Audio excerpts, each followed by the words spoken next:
Hello and welcome to the lecture. Let's understand what is the difference between compiler versus interpreter. So we have looked at different languages: programming language, scripting language, and markup language. And we have also discussed programming language uses compiler like C, C++, and Java.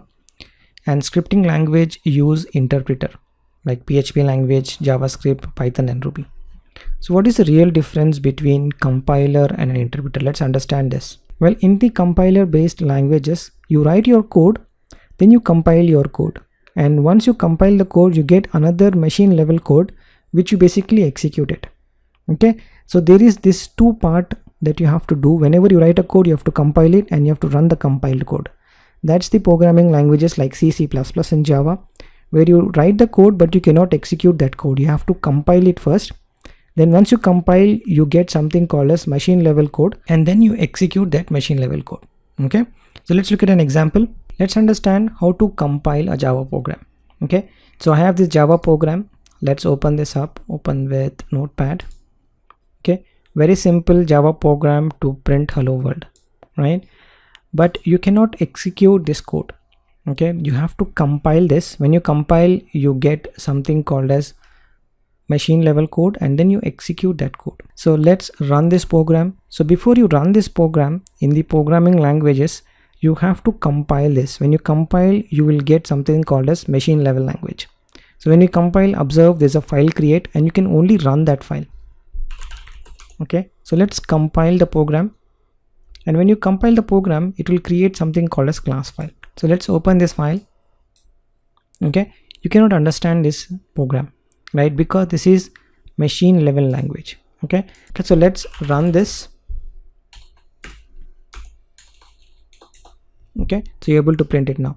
So this is basically a compiler. You compile your code, then the file is created, compiled file is created, which is executed. Then you execute the compiled code, which is understood by your machine. So in programming languages, you have to compile the program. That is the first step. And then you have to run the compiled code. Okay. And the compiled code is not really in English. It will be in the machine language. Okay. And that's understood by the Java only. And then Java can run the compiled code, but it cannot execute the Java program, right? It cannot understand what is this English program that you have written. You have to compile that first, right? Once you compile, then only you can run that file. Okay. There's a two-step process in compiler. Okay. Let's understand interpreter. So let's understand what is interpreter. So I have PHP basically is a scripting language, and it is an interpreter. So if you open any PHP file, okay, it has hello world. In order to execute PHP, you don't have to compile this. So if you go to this folder,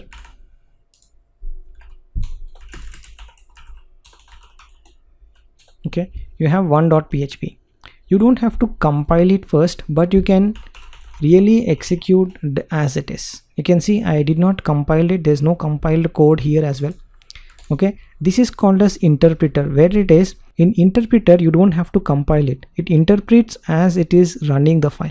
Okay, so that's the difference between compiler and an interpreter.